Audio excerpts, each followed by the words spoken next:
Hello, everyone. Hi there. Welcome to another episode of Jappa Central. Today we have my friend. We started off doing business, but he's been a good acquaintance and friend of mine, Ketan. So for Ezo Vintage, which is one of the brands that I own, Ketan has done a lot of work for the brand. He does the embroidery, the printing, just everything. And I'll put his details in the description. So if anyone has any needs in terms of embroidery and stitching and printing of their brands, then he's a good person to get in touch with. But what I want to work on is the actual your life story, basically. You started from what I want to touch on is where you started from. So your Right. childhood, country where you were born, Right. childhood, because Jappa Central looks at people who have come from a different country of origin. Right. So let's say I was born in Nigeria Yeah. and I came here, and I'll tell my story about my experience in Nigeria and then moving to Yeah. the UK. So I'd like to get that part of you and then understand what life was like for you in the UK when you moved, Right. and then what you're doing now and plans for the future, and then any advice you can give. Yeah. Sure. So let's start from the beginning. So where were you born? I was born in India to a family. My father was actually was in Indian Air Force. So I had two more siblings, my two elder sisters. Okay. Um, in terms of family background, as I said, I was raised in a kind of armed forces environment because he was in an Indian Air Force. So most of our life, we were never at one place. So every after 2-3 years, because of his work, he used to get transferred from one place to another. And India is a massive country, so we were kind of nomadics of Got you. those times, and we used to travel with him from one state to another state, and that's how I spent probably first 16 years of my life. Oh wow, that's a long time to be Yeah, moving yeah, around. which also means that every after 2-3 years, we have to leave behind the friends, we have to leave behind the schools, we have to leave behind that small community which you Yeah, you build over the period of time, and just go to the new place and again build it from scratch, of course. live that life, and then again move on. And that's what we have done for first 16 years of our life. So what would you say? What impact did that have on you? You know, the moving around, whether positive or negative, was what? Yeah. Those first 16 years, it sounded quite negative at that time. Uh, there are many reasons for it. One of the reasons I would probably say that, as I said, leaving everything behind, the friends and this and that, and then obviously at that time you felt very bad, very sad, or very disappointed. Why is it like that? But today, looking behind, what it has actually given us is it has given, not only to me, actually I do see that in my sisters as well, and I also do see in a lot of kids who are brought in that environment. We have a fantastic ability to adapt ourselves to the new challenges in life. Because there was always something. You Because never every couple of years you had to meet new people, make new friends, learn it. Yeah, being adaptive is one of the skill which we have learned, and as I Absolutely. said, it's one of those skills, and till today I just feel so comfortable adapting to new changes. It's just I just go very smoothly in it. But in terms of, uh, as I said, that's being positive, and obviously, as I said, during those days, obviously it was quite difficult. Obviously, there were times actually he was also posted in a very politically disturbed areas because he was Okay. in armed forces, and we have seen some really really bad things. And so even when he was going into those areas, you still moved with him.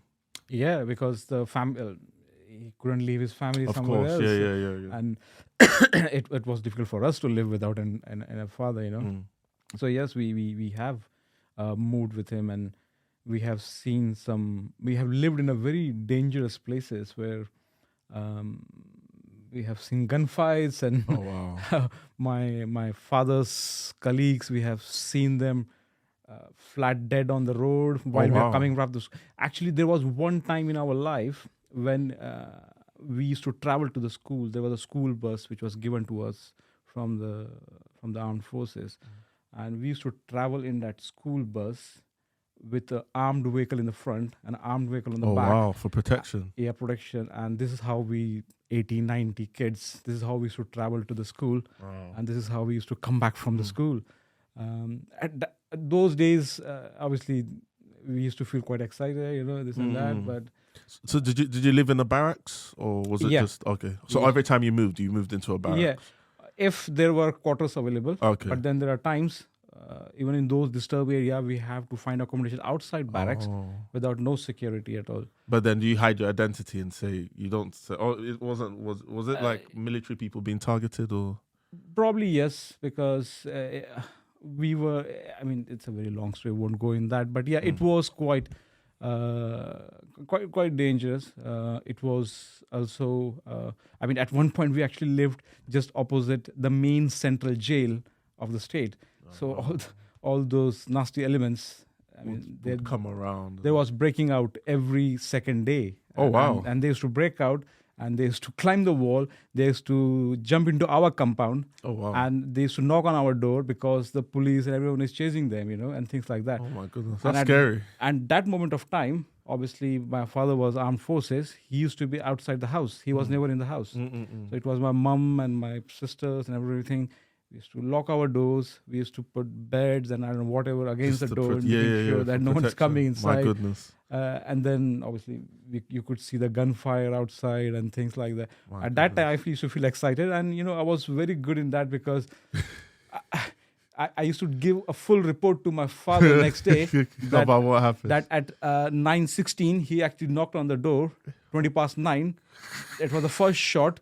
22 past 9, second shot, and I couldn't hear the third shot. Probably they got them in the second shot. Oh wow. So this was a conversation I used to have with my father, yeah. and my father.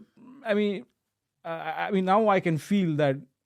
I mean, he used to like hold that chat with me just to comfort me, or you know, just to Yeah. But somewhere back of his head, he was really, really bothered. He was Bothered, really yeah. disturbed, or he was really, really worried about us because. Imagine, I mean, today I'm a father of two. Imagine if I have to live with my family in that environment. Of course. And of I'm course. not there when they need me. But again, as I said, positive. As I say, it just made us a really strong person. You know, still today I see my sister. They are absolutely, you know, having that kind of personality. You know, they hold everything so strongly because that's how we grew up. And, No, that's good. yeah. It's and also it's good that something you saw as a bit of a negative growing up, yeah. it has actually turned out to be a positive now, and Yeah. you appreciate it. So, okay. So, how were you as a student in school? Were you a studious student or? Academically, again, I mean, they say, when I say they, means my father or my teacher and things like that. They always said that he has a potential. If you try hard, he will do it. But I was kind of a distractive person, which means that I just couldn't concentrate on one thing, and I have to. And to be academically good, obviously you have to focus and concentrate and try to remember things and try to understand. I mean, till today, it's very difficult for me to read 2 pages in one go because Honestly, I have to say the same for me as well. yeah, If I read a page, I realize, or 2 pages, I realize after a while that I can't remember something, you know, a few lines back, and I have to go back and. No, I think it's my ability to process because so in my present job, obviously it's kind of bit technically you know new for me as well, and there are a lot of technical challenges which comes in my present business. Now, in order to deal with those things, like any other person, what would you do? You just go on internet and try and do some research.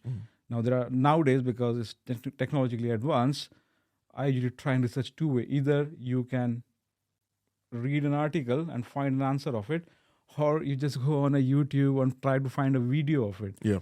So it's for me, it's very difficult to read a page of article and try to find the answer of it, rather than go on YouTube, and because if person is talking, you just listen to it, and things like that. So what do you prefer? You prefer going on YouTube or actually? Yeah, I mean, I prefer someone sitting and explaining me things rather than I have to read. Now, going back to your question, academically, obviously, I couldn't do it. So, because of that, I was probably an average student. Got you.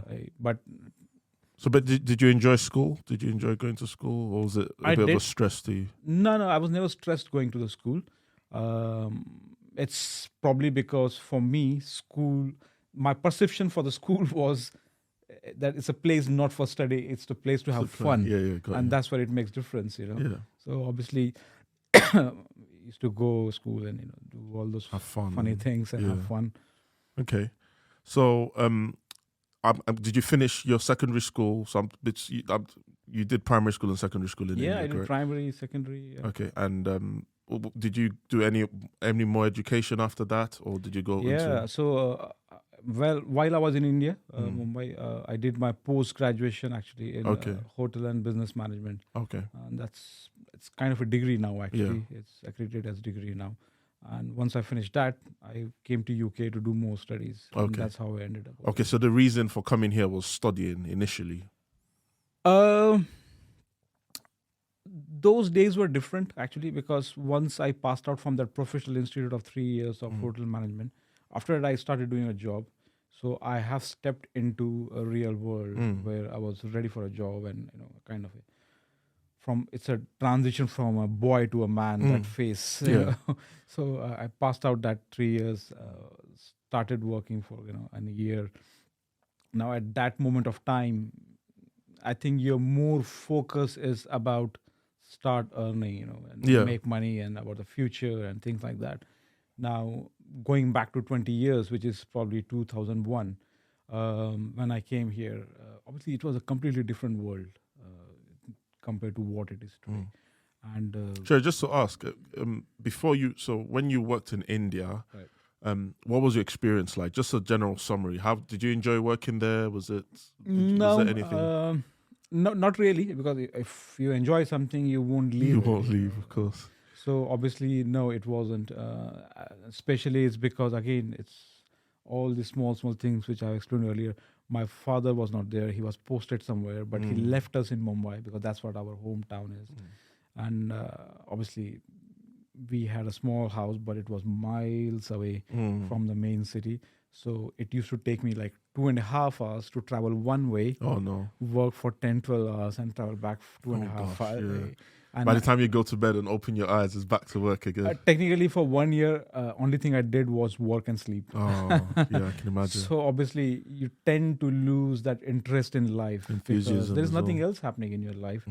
And obviously, you have just stepped into a working world, So it's not an easy transition.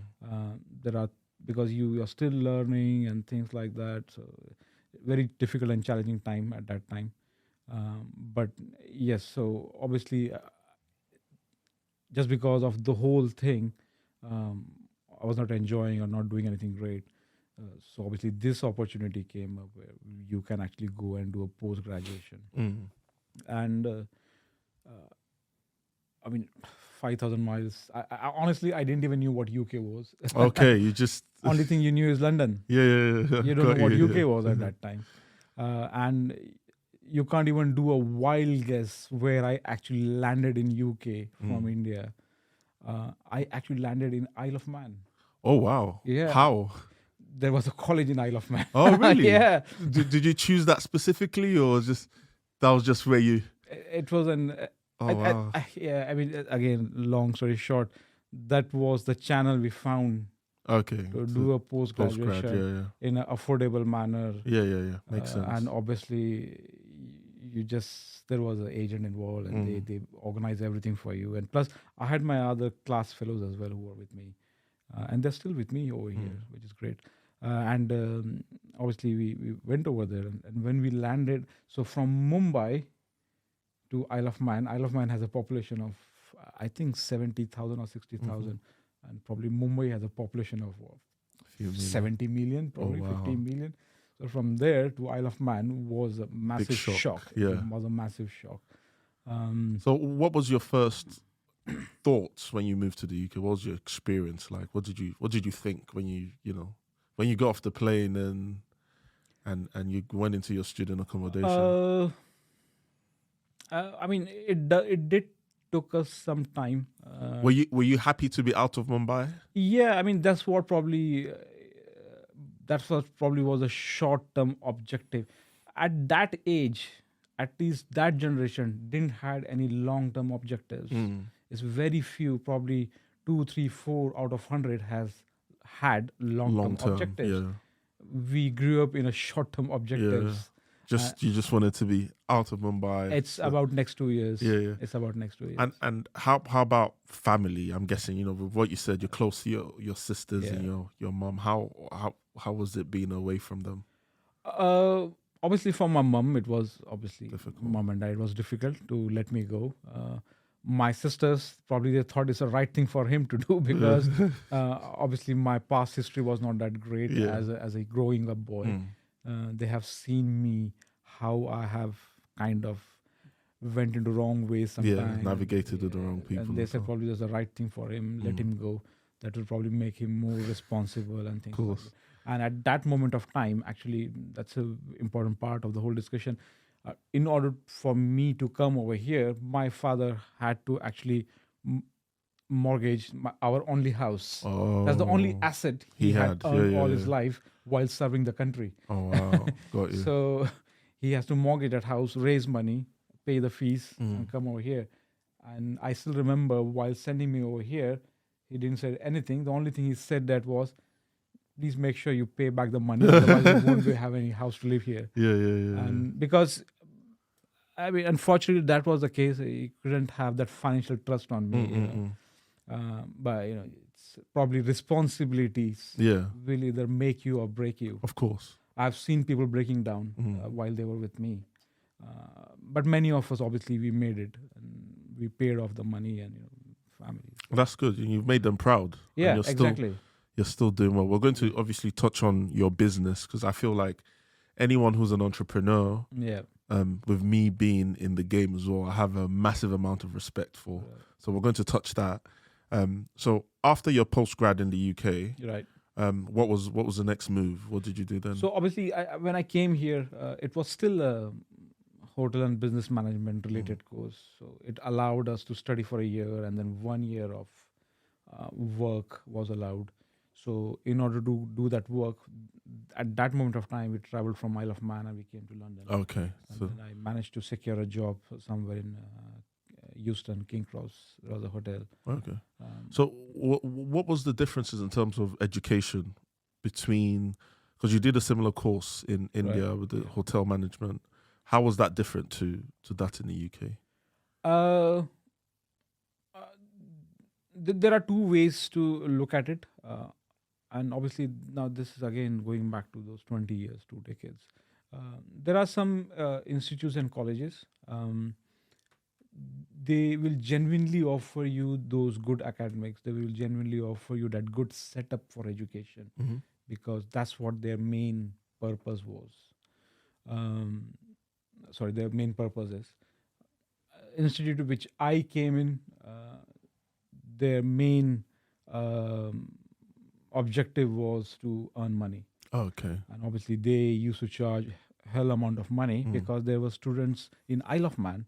There used to be students from India, Bangladesh, China, Korea, Philippines, Sri Lanka. A lot of international students. A lot of international students. Getting, and I mean, probably every batch used to get probably 300. After 3 months, around 300 students used to come. Imagine the amount of money they used to make in that college over there. So that college was actually main objective of that college was to make money, not provide education. Because what they were teaching over there, I probably learned that 5 years ago in my school. But that was a platform to come to UK, which first world country. Yeah, of course. And then you took the opportunity. Yeah, so we took that opportunity and we came here. But my genuine advice to the people or the young generation who's growing up is you need to choose your things wisely. What you're coming to do. What are you coming to do? I mean, if you are genuinely interested in learn something and achieve something academically, which you should actually, because that's the right thing to do at that age. So make sure you choose your courses wisely. Make sure you choose your Academic institution. your institution very wisely. And you need to make sure that whatever you learn from there, what will it bring to you in next 5, 6, 10 years time? Got you. Will it make any sense doing those things? Otherwise, it will just probably go in waste. Makes sense. Okay. So you finished your postgrad. What was the next step? Sorry, you said you got a job in Houston. How long were you there for? Oh, I worked in that hotel for 5 years. And what was your experience? That was your first job in the UK. Yes. Were you, when It you wasn't compare my it to first job in UK because when we were in Isle of Man, we have to work Part-time, part-time. okay. So I used to work as a porters or waiters and whatever. No, job I you mean could your find. first proper A full-time. proper full-time job. Yeah. Okay. And what was your experience like compared to, if you take out the traveling that you had to do in India, what was your, experience like working in the UK? Yeah, I mean, you really cannot compare, again, 20 years ago, you really cannot compare working in UK versus working in India. The sole reason is India has got an immense population. And manpower is available unlimited. So what happens is a demand and supply problem at that time. So the manpower was quite high and demand was, so obviously you were used and abused. Of course. And plus you are new to that working world, so it's you cannot compare coming to UK at that time and working here full time. Obviously it was a completely different experience. And obviously I loved it, I enjoyed it. Got you. I was young, I was energetic, I could run around and get things done and things like that. So my employer used to get happy and impressed because of that, because somewhere back of my head I know that this is fantastic compared to what you had to do. What I have been through there. And probably that's one of the reason I ended up being there for 5 years. But another reason I ended up there for 5 years was because at that time there was a criteria that you have to work 5 years full time in order to get your citizenship. Got you. Yeah. So obviously I worked there for 5 years. Yeah, I had to go through a similar process. Not the same as you, but I came as a student as well. So yeah, I know the whole the hoops and the running around. But it did taught me a lot. I mean, working in bigger organizations, it teaches you a lot in terms of business, in terms of how to deal with people, and especially in my industry where it's a highly commercial industry, hotel industry, restaurants, highly commercial industry, plus it's a people's industry. You interact with people a lot. And I think the two things which you have learned over there was obviously the financial, commercial understanding of a business, and obviously how to interact with customers and people and things like that. So, yeah. Okay. All right. So after you left there, what was the next move then? Oh, I was working. Obviously, after that, I probably did few more jobs in different hotels and restaurants. Took couple of risk-taking decisions, quitting a job, and trying to figure out in my head. We all go through that. What to do next? Obviously, we have managed it. And then in 2011, was it? Yeah, 2011, I started my own restaurant. Okay. So I used to have a restaurant in North London. Okay. And I ran that for a year. How did it go? Well, I mean, so when I started a restaurant, I had a experience of 10 years running someone else's business. And we started that restaurant along with my friends. I had a couple of other friends. It was an Indian restaurant. So we had an immense experience, as I said, running someone else's business successfully. What we didn't had was experience in managing money, Got you. because when you work for someone else, They manage the money. You someone do else the manage the running money, around. and Yeah. you manage the business, you Mhm. manage the operation, you manage everything over there. But managing, when it comes to managing money, Mm. it's a completely different ball game, and that is a skill by itself.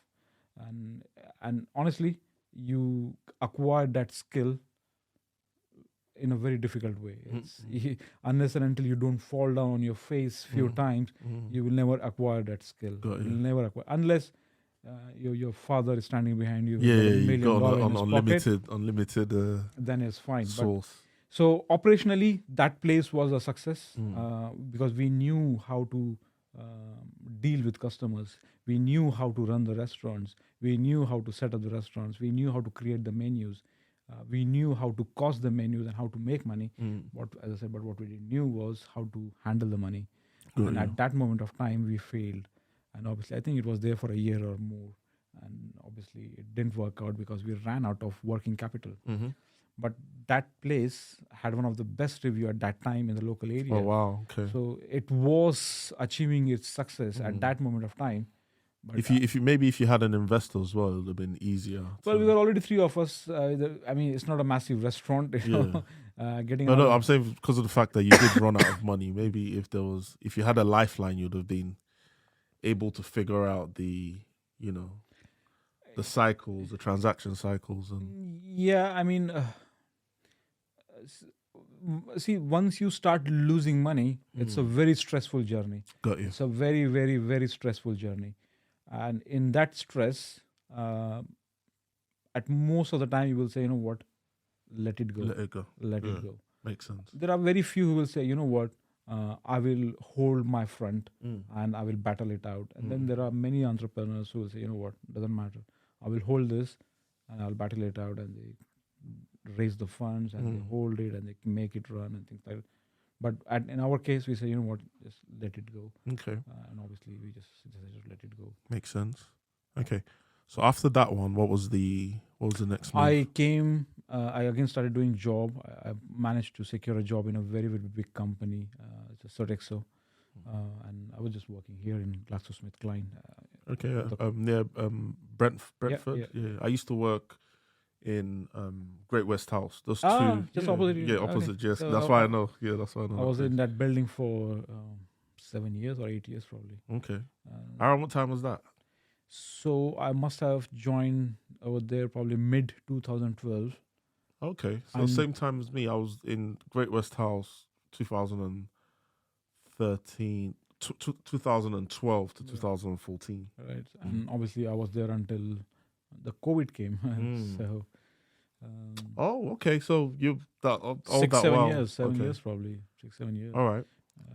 Okay. So why did you leave? Why did you leave there? So 7 years I was there. Fantastic company. I'm sorry, if you don't mind me asking, what were you doing there? I was a catering manager. Okay, in JFK. Okay, in cool. that building. It's a massive building, 5,000 people. It's a town. I know the building. Like, it's a town by itself. Yeah. It's a town by itself. And obviously, I was the catering manager. They had many outlets, and I used to work there. They had events, meeting rooms, and things like that. So so I was there, but I wasn't working for GlaxoSmithKline. I used to work for a company called Sodexo, which it's a very big company. Yeah. And then 7 years I worked there. So during that 7 years, the person with whom we came together, he was with me. We used to study together back in India, hotel management. So we both came together to Isle of Man, and from Isle of Man we Worked. He's still with me. He still live next to my house. Oh wow! Okay, yeah, that's And, your lifelong friend. Yeah. So he opened a uniform shop Okay. in Hounslow, and obviously at that moment of time, I mean, I always had that what do you call want to do something of my own. You know. Entrepreneurial itch. Yeah, that's the right word. I know. I had it, Entrepreneurial man. I had itch. sleepless nights about Yeah. it, so I know. So I just wanted to be humble. So I didn't say No, that. no. You have it. If someone wants to be an entrepreneur, it's like sometimes you just can't. That's all you can think about. You can't sleep. You can't do anything until you achieved those goals. So I know what you mean. So he started a school uniform shop, School Mm. Bells. It's in Hounslow. He did it very successfully. Mm. He did it great. And then obviously at that moment of time, I mean, because every school uniform need this Embroidery, yeah. embroidery work and things like that. So obviously he used to outsource me. He used to outsource his work somewhere else. And then I think he's the one who got me into this fantastic field. And if it wasn't him, I must not have been in this field. And he said, "Why don't you try do something like this?" So was this right 2020 when COVID hit? No, I was still working in Sodexo at that time. Okay. Was a Did COVID have any impact on your job when you were at Sodexo, by the way? Yeah, I was made redundant. Oh, okay, Yeah. okay. Well, most of the catering no, outlets in the everyone was world everyone was closed at down. home, so there was no one to Yeah. feed. Okay.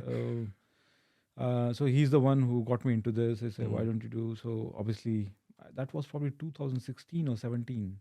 At that time, I bought my one single machine. Oh, so you'd already started doing the embroidery while you were at Sodexo. Yes, this was my side gig. Got you. This was my side gig. So if you don't mind me asking, were you worried when you got made redundant? Like, so during when you were at Sodexo, was that when you lost your job, did that give you any stresses, or were you? It didn't give me. It was stressful. It's a stressful process, but it didn't give me a sleepless night. There are a lot of reasons behind it. Obviously, I mean, I have some other investments as well, which keeps us going, and plus my wife was working. As well. Okay, yeah. I just it's just good to get the full. The stress comes because of finance. Yeah. Simple as Absolutely. that. And obviously, I wasn't that heavily stressed. Actually, and one of the reasons was when I was in Sodexo for 1.5 or maybe 2 years, this one was my side gig.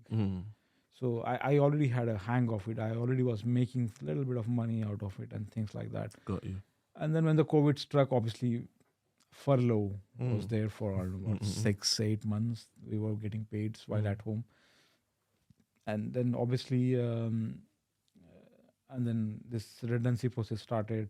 But that 6 months, 8 months of time when I was at home, it actually helped me to clear my head. And it allowed me a time to think what should be done from here. I totally understand what you mean. And then the problem came, the problem of redundancy. But that problem came as a solution. Yeah. So sometimes the problems can be the solutions. I know what you mean. For the problems. Because if you were made redundant, you'd have probably just stayed taken the more secure option or stayed a bit longer. Having said that, when I was in Sodexo, this was a side gig. And then after some time, I converted my full-time job into a part-time job. So instead of working 5 days, I was working 3 days. Okay. And I was giving 2-3 days to this business. Got you. So that was a very slow transition of full-time job, side gig, part-time, and then so it worked out for you eventually. Yeah, I mean, because you had the opportunity to, cut your hours at your quote unquote 9 to 5 and give your side gig. Yeah. Your side gig is now it's my full-time job, and I thoroughly enjoy it day and night. So do you mind telling us what you do, or telling the viewers? Obviously I know what we do because we do business together. But do you mind telling them? And just to say, so your company is called Heart Crafted Company. Yeah, that's right. You do embroidery and printing. Yes. You're based in West London. Yeah. So do you want to? This is your opportunity to sell your business. Yeah, absolutely. As you said, it's a embroidery and print company. What we do is we work with local businesses, like my friend's school uniform shop. There are restaurants, there are tradespeople, there are some entrepreneurs like you. Fashion brands. What we do is we personalize the garments with embroidery and printing. So we convert your ideas and we apply it on the garment. Apart from that, we also do other things as well. We make small signages and stickers and labels. And Yeah, I've seen something you do for vehicles as well, like yes, prints. Is it? Well, I don't know what they're called, but they go on like commercial vehicles and. yes, that's right. So basically, what we do is we help businesses to promote their brand. Mm, So if you have a brand, um, we will help you to promote that brand in various ways. We can put it on your garment, so as a uniform, or put it on your staff uniform. So wherever your staff goes and things like that, people can see your brand the and things brand. like that. Yeah. Um, or we will print banners, we'll print posters, we'll print leaflets, visiting cards, this Got and you. that. Or we will just put something on your vehicle. Mm, So wherever you're traveling and things like that, there are. I mean, there's a what do you call it? Massive amount, vast amount of not vast, large amount, different kind of work we do. yeah, That's the yeah, right word. yeah. A different Fast, kind yeah. of work we do, depending on what your requirement is. Okay. And so, what has your experience been like as a full-time entrepreneur? So, because this goes back to the money management as well. Right. You know, Yeah. you've obviously got some experience from your time running your own restaurant. Yeah. How has it been? And have you faced any challenges as an entrepreneur? Has it just been smooth sailing? Uh, so obviously, my learning from that restaurant business was managing your cash flow, which is extremely important. How you manage your cash flow, and that's one of the reason uh, happened was I still work from my outhouse and garage, which obviously helps me massively in terms of saving my overhead costs. Got you. Uh, what happens if you save your overhead costs? It just injects in more cash flow into your business. Of course. And once you have a cash flow, it allows you to stay in the business Longer. for longer. And what happens if you stay in the business? The more longer you stay in the business, uh, your your infrastructure becomes more stronger. Your base become more stronger. Customer base as well. Your roots start spreading out. Of course, because I've used you a couple of times now, so you Yeah. know, yeah. And then this is what it has given me. So these things are interrelated. That why a lot of people actually they ask me why you're not moving or why you don't get a big space and things. Well, that's one of the reason, and the another reason is I have to make sure that there's enough time for family. And Yeah, things yeah, of like that. course. And that allows me while I'm working from home. Okay. So, but this is the main reason it has allowed me to gain that financial stability in the business. Got you. And once I have the financial stability now, and I'm quite confident now that I have got a good financial stability in my business. My cash flow is good. The customers are liking my work. I've managed to impress people with my knowledge, skill, and work. It is probably a right time for me to take next step into my business and do something probably on a slightly larger scale. So we might have to move out. Okay, yeah, that not 100%. Even the work you've done for me as well. Yeah. Not one person has come back and said anything. So, anytime you see Ezo Vintage or the Ezo brand or embroideries, this Ketan's the man. Well, Hawk Crafted Company. I'm sure he's going to have a few more staff working with him. So he might be too busy to do my own printing for me. But No. overall, it's been great doing business with you. So so we've got to the part where you are now. I guess the next step for me is to understand what advice would you give someone coming. It doesn't necessarily have to be from India. Someone who's coming to the UK now. When you look at you've been here for 20 something years. When you look back, is there anything you could tell them to, just so that they're aware of and they can put themselves in a better position so 22 years later they'll be more advanced? I don't know what is right and wrong. I'm not the right person. But this is based on what I must have done more. I'm definitely in the right direction. Whatever I've done and achieved along with my family, I'm quite happy with it. But if I must have done something more or something differently, yes. And there are few pieces of advice I always give to my younger families who are there back home. One thing, if you are in your 20s, make sure you travel. Make sure you go around. You see small towns. Make sure you go see small cities. Spend time in those areas. Meet different people in those small towns and small cities. Talk to them. Spend time with them.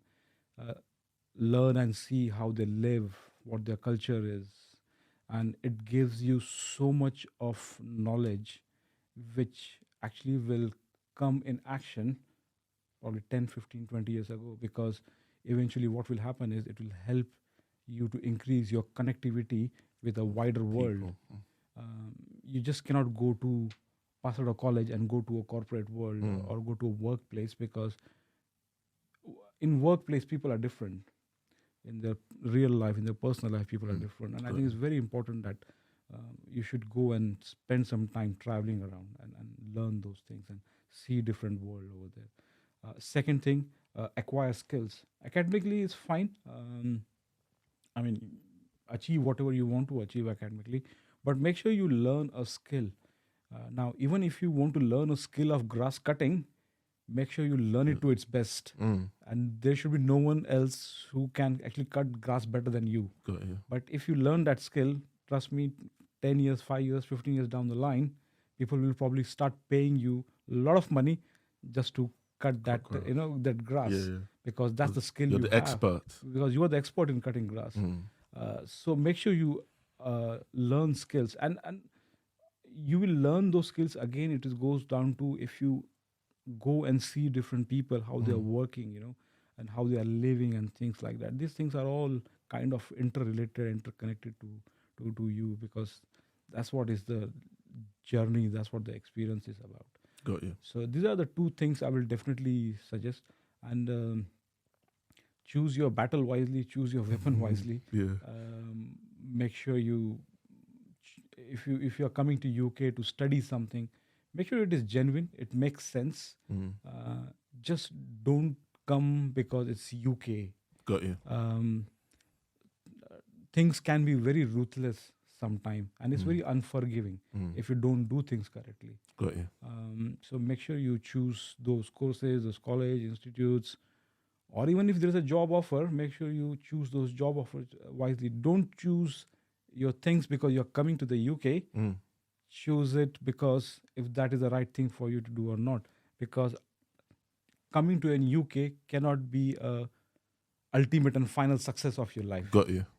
You You can got to think past and beyond you that. can smash world if you are in Mumbai or Delhi or Nigeria or Lagos or Brazil, wherever you are. You can still smash the world with your skills, with your talent, and things like that. So, but I'm not saying coming to UK is a bad thing.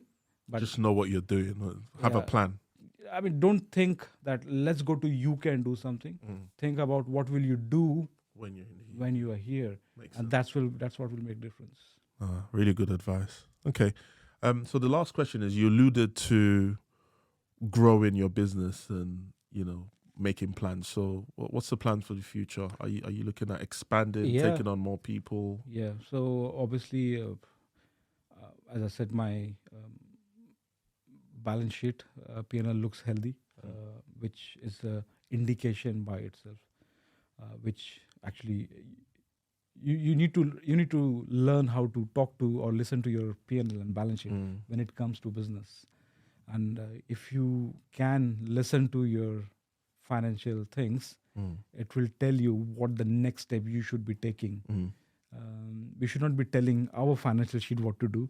The financial sheet be should telling tell you us what to do. what the next thing you should do. Got you. And that's what my financial balance sheet is telling me, that it's the right time for you to go and do something on the next level. Which means what we will do is we will get a bigger space. We will buy bigger equipments, and obviously we will try and get someone on board who actually will share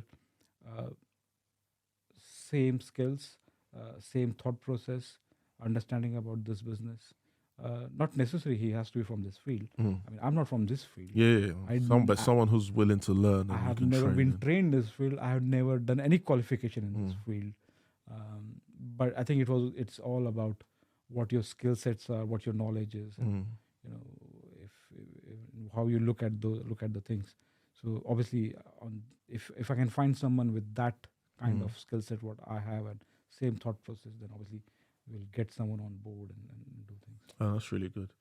Just about the piano, my piano is telling me to give up because No, it's too early. It's too no, I early. know, but It's too early. I have invested a lot in my projects. Neither But me. I mean, I started my investment with 2,500. mm, That's what my initial investment was of our first machine. yeah, And then obviously after 5-6 years, we have invested majorly. Even though Yeah. I'm here in that outhouse and workshop, we have done some very large investments. of course, yeah. Even the Yeah. machines and stuff I've Yeah. seen there. So okay, yeah. Well, Ketan, let's keep it down to we're literally on the 45-minute mark, Yeah, which it I was think is perfect. Thank you so much for coming to the studio. Thanks for all the good work you've been doing with Ezo as well. It's been great, and even just talking to you, you're a great person to talk to, and even from this conversation, I've learned a lot. So thanks for sharing your story. And I will be putting Heart Crafted Company's details in the description. Anyone who has anything they want to do, you don't have to be in West London. You can post it, and he'll post it back. So yeah, thank you very much, Ketan, and yeah, we'll stop here. Yeah, thank you so Cheers. much. Thank you for Thank having you. me.